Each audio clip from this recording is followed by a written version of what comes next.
Ibra,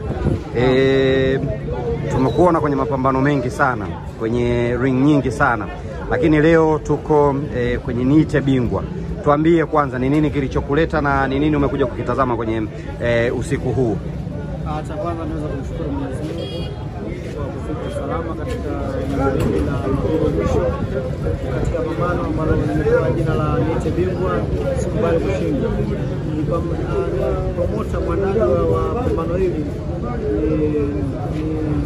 ni mtu ambaye anajitoa sana kwetu, na pia vile vile anawasupport vijana ambao wako kwetu. Kwa hiyo nimekuja hapa kwa ajili ya kuangalia vijana wangu kutoka Mafia Boxing Promotion, na pia vile vile kuweza kuangalia vijana wengine ambao tunaona wana uhitaji wa kufika mbali kuweza kuwachukua. Hilo ndio kwa tutegemee kwa mabondia watakaofanya vizuri hapa huenda wakapata nafasi Mafia Boxing Promotion. Hilo liko wazi. Tutaangalia bondia ambaye atafanya vizuri, na pia vile vile tutafuatilia kwanza nidhamu yake, kwa sababu kigezo kikubwa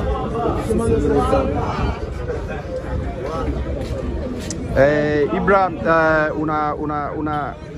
umekuwa bondia kivutio zaidi kwenye mapambano mengi, lakini hatimaye leo tumekuona kwenye Niite Kitaa. Wewe unategemea kuona nini sasa hapo ndani? Nategemea wana kuona ladha ya ngumi, kwa sababu unajua huku Swahilini huku kuna vipaji vikubwa kabisa. Na pia vile vile pia si wenyewe tunatokea huku Swahilini. Kwa hiyo nimekuja kutarajia kuona vipaji vikubwa na kuweza kuwasupport. Tuambie mabondia wako wanaopigana ni nani na nani? Bondia wangu wanaopigana ni Shauri Ramadhani na Lukman Kimoko pamoja na Juma Thabit. Wewe sasa kama kapteni unawahakikishia nini kwa maandalizi walioyafanya? Unawahakikishia nini mashabiki wa Mafia Boxing Promotion? Mimi nawaamini vijana wangu, kwa sababu sio siku ya kwanza kuja kucheza hapa. Hii ni zaidi ya mara 4 na wamefanya vizuri. Kwa hiyo naamini wataendelea kufanya vizuri, sina wasiwasi nao kabisa. Tumeona Mafia mkiwa kwenye ring tofauti tofauti, ziwe international, ziwe local kabisa kama hizi za huku kwetu ambazo ni Niite Bingwa.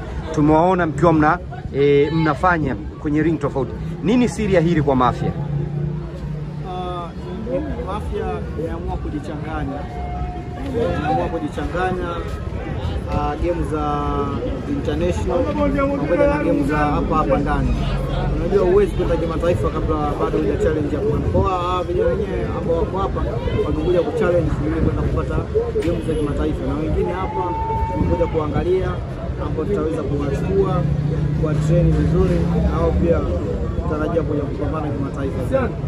Neno lako lolote kwa mashabiki wa boxing kwenye usiku wa leo wa Niite Bingwa?